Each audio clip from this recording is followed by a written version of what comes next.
قرآن مجید، بہت سے لوگ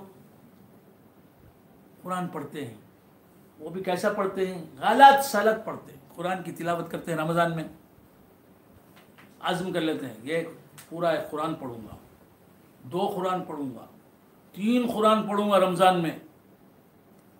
قرآن پڑھنا بہت اچھا کام ہے، قرآن پڑھنا بہت اچھا کام ہے، معنی سمجھ کر پڑھنا بھی قرآن کا اچھا ہے، معنی نہ سمجھ کر پڑھنا بھی اچھا ہے۔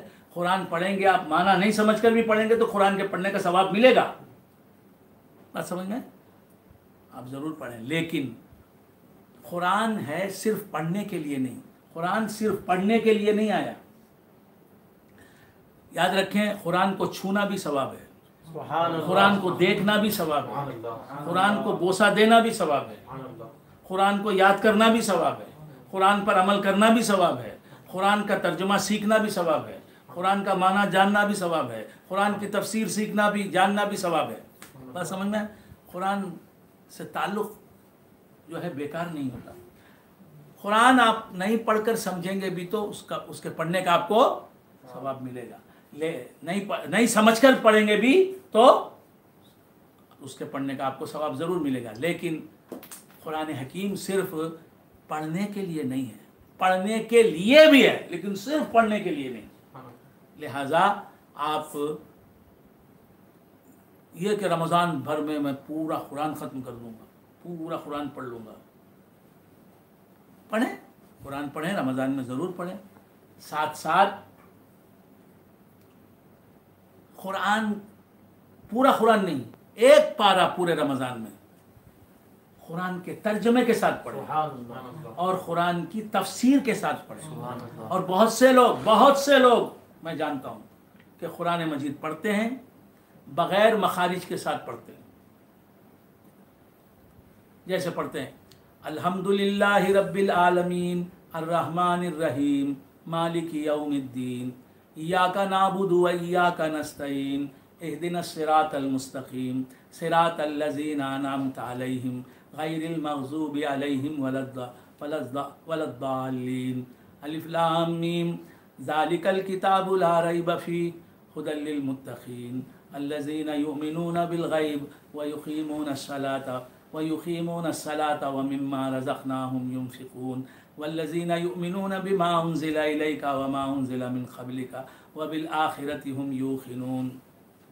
مخارج کی ادائیگی کے بغیر قرآن پڑھنا گناہ ہے۔ الحمدللہ رب العالمین الرحمن الرحیم مالک یوم الدین ایاک نعبد و ایاک نستعین اہدنا الصراط المستقیم صراط الذین انعمت علیہم غیر المغضوب علیہم ولا الضالین۔ الحمد لا صدق ولا صلى ولكن كذب وتولى أولى لك فأولى لا صدق ولا صلى ولكن كذب وتولى ثم ذهب إلى أهله يتمتع أولى لك۔ اس طرح قرآن مجید نہیں پڑھنا چاہیے۔ ہماری بہت سی خواتین اور بہت سے مرد حضرات اسی طرح پڑھتے ہیں، تو ایسا قرآن نہیں پڑھنا چاہیے۔ تجوید کے ساتھ قرآن پڑھنا چاہیے، ہا کی آواز، ہا کی آواز، عین کی آواز، غین کی آواز، قاف کی آواز، خا کی آواز، اس کے الگ الگ مخارج ہیں۔ خے کس طرح پڑھنا، قاف کس طرح، اس کا لحاظ رکھ کے پڑھیں اور قرآن پڑھیں۔ جب آپ قرآن حکیم کو پڑھیں گے اور اس کے ترجمے سے واقف ہو کے، صحیح ترجمہ، بات سمجھ میں آئے؟ وہابیوں کے ترجمے کو میں آپ کو نہیں کہوں گا کہ وہابیوں کا ترجمہ پڑھو، صحیح ترجمہ، ترجمہ کنز الایمان ہے، بات سمجھ میں آ رہی ہے؟ تو صحیح ترجمہ اہل سنت و جماعت کے علماء کا لکھا ہوا مستند ترجمہ ہو اور صحیح تفسیر ہو، وہ صحیح ترجمہ اور تفسیر کے ساتھ ایک آیت پڑھیں، روزانہ 2 آیت پڑھیں، 1 رکوع پڑھیں، یہ پڑھنا زیادہ بہتر ہے 2 پارے پڑھنے سے۔ صحیح طور پر قرآن کا ناظرہ پڑھیں، تجوید کے ساتھ، مخارج کے ساتھ، اور پھر اس کے بعد قرآن پڑھیں تو ترجمے کے ساتھ پڑھیں اور تفسیر کے ساتھ پڑھیں، بجائے اس کے پڑھتے چلے جاتے ہیں۔ اس پڑھنے سے جو ہے، اور غلط قرآن پڑھنے سے نہ پڑھنا بہتر ہے۔ مخارج کی رعایت نہ کر کے ناظرہ پڑھنا قرآن کا، اس سے فائدہ نہیں ہوگا۔ اللہ تبارک و تعالی ہمیں سمجھنے کی توفیق مرحمت فرمائے۔